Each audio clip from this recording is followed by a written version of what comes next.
अगर हम कभी ब्रह्मांड के रहस्यों को जानने की कोशिश करेंगे तो हम एक जन्म में भी जान नहीं पाएंगे।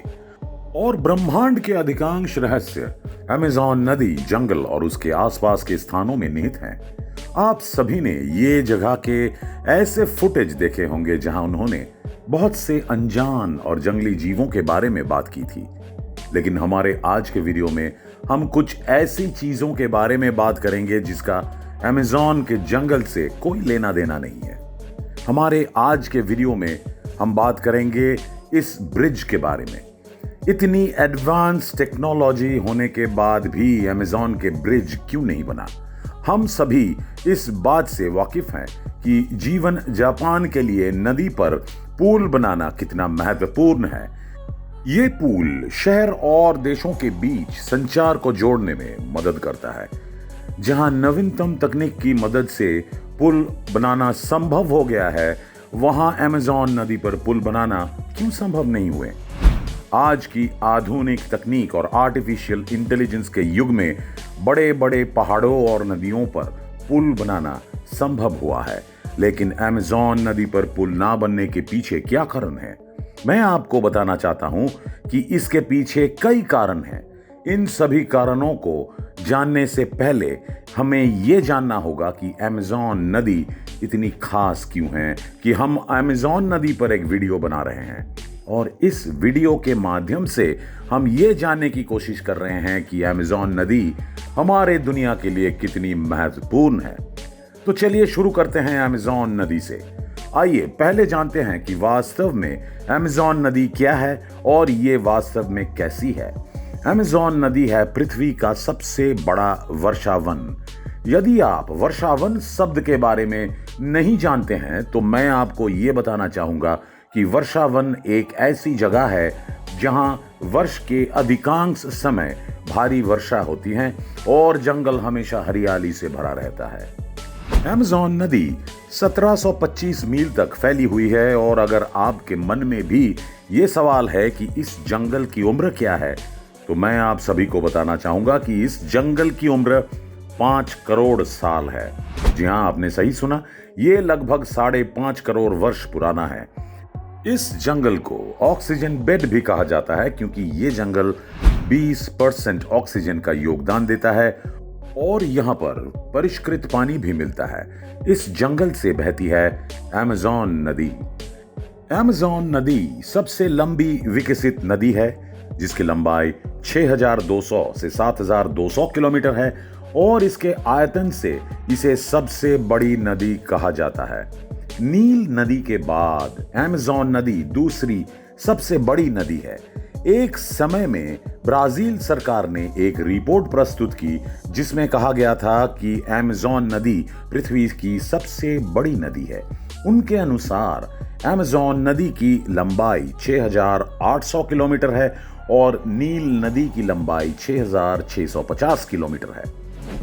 नदी प्रणाली पेरू के एंडीज पर्वत से निकलती है और अटलांटिक महासागर में खाली होने से पहले इक्वेडोर, कोलंबिया, वेनेजुएला, बोलिविया और ब्राजील के माध्यम से यात्रा करती हैं।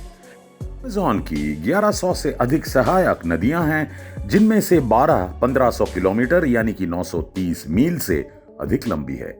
इसकी पौध की आपूर्ति एलाइड फ्रेश वाटर फ्लावर द्वारा की जाती है जिसमें अकेले अमेज़न नदी द्वारा आपूर्ति किए जाने वाले ताजे पानी का 20% तक होता है। इस नदी के आसपास 9 देश है और इस स्तर पर 3 करोड़ से अधिक लोग रहते हैं।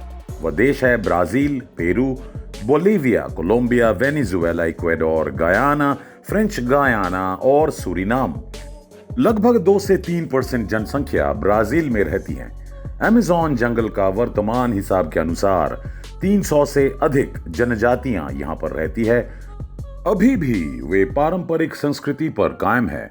आधुनिकीकरण के बावजूद वे पारंपरिक संस्कृतियों और मान्यताओं के साथ रहना पसंद करते हैं। आइए अब चर्चा के मुख्य विषय पर आते हैं।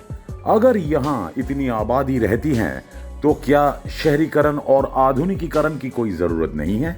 इन 9 देशों के भीतर किसी संचार की स्थापना करने की आवश्यकता नहीं है? हमारी आज की आधुनिक तकनीक में हम ये नहीं सोच सकते हैं कि अमेज़न नदी पर पुल बनाने की कोई संभावना नहीं है। लेकिन सबसे बड़ा सवाल यह है कि क्या अमेज़न नदी पर पुल बनाना ही संभव है?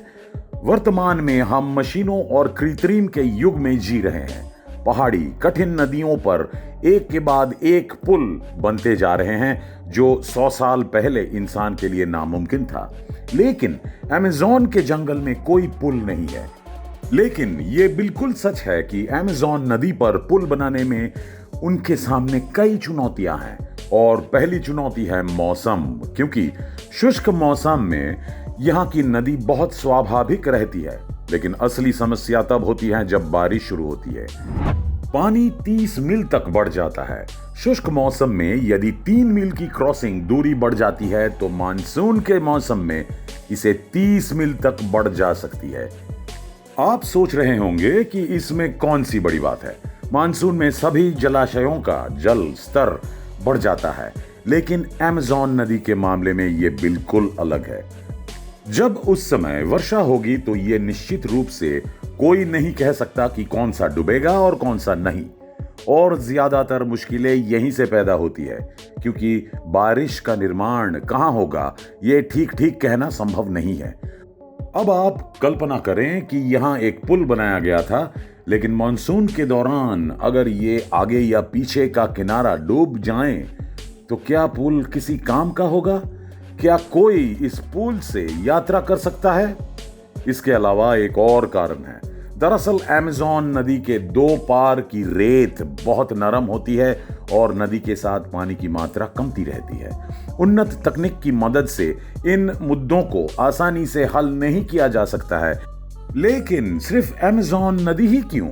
अगर मैं इसे एक शब्द में कहूं तो यहां पुल का कोई उपयोग नहीं है। और इसका मुख्य कारण वहां रहने वाले लोग हैं, क्योंकि यहां की आबादी घनी आबादी नहीं है। यहां रहवासी हर जगह बिखरे हुए हैं, इसलिए यहां सड़कें बहुत कम हैं, ज्यादातर नहीं है। यहां की नदी हाईवे का काम करती है। यहां के लोग बाइक और साइकिल की बजाय जल परिवहन का उपयोग करते हैं।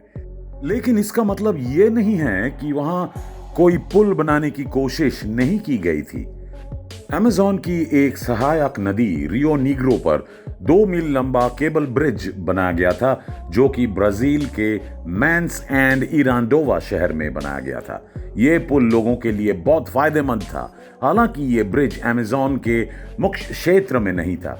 जैसे कि पुल का निर्माण पूरी दुनिया को चौंका दिया, दूसरी ओर पर्यावरण विद्रोही हुए निराश, क्योंकि वैज्ञानिकों के अनुसार यदि यहाँ पुल बन जाता है तो मनुष्य उस स्थान पर पहुंच जाएंगे और जनसंख्या में भारी वृद्धि होगी, जिससे पेड़ काट जा सकते हैं और पानी भी प्रदूषित हो जाएगा। और ये अमेज़न के जंगल और नदी पर एक बड़ा खतरा पैदा कर सकता है।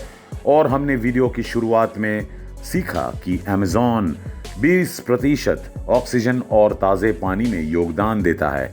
अब आप आसानी से समझ सकते हैं कि अगर अमेज़न नदी के साथ कोई जोखिम होता है तो ये हमारी पृथ्वी पर बहुत बड़ा विनाश करेगा। मुझे उम्मीद है कि अब तक आप समझ गए होंगे कि अमेज़न नदी पर पुल बनाना क्यों संभव नहीं है। दोस्तों, आज के वीडियो बस इतना ही। अगर आपको ये वीडियो अच्छा लगा तो जरूर लाइक और शेयर कीजिएगा और हमारे चैनल को सब्सक्राइब करना ना भूलिएगा। मिलते हैं अगले वीडियो में। तब तक के लिए नमस्कार।